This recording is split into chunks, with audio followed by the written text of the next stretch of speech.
position. Amber Dini at the center, rushing of Steel Creation. Snake Queen moving up is Calabarzon, Panama King.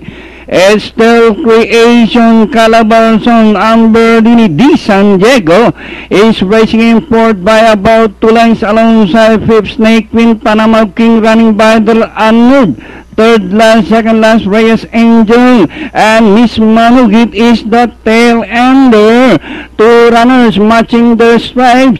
On the outside is Amber Dini to grab the lead. Amber Dini, Steel Creation, Di San Diego, Snake Queen, Panama King in fifth, and by the rallies Calabarzon, Miss Manugit as they race the last 550. Steel Creation once again, Amber Dini, watch out. Here comes the favorite, Snake Queen, poked his nose to grab the lead. Now the course of the wind has been altered with the favorite, Snake Queen, the leader.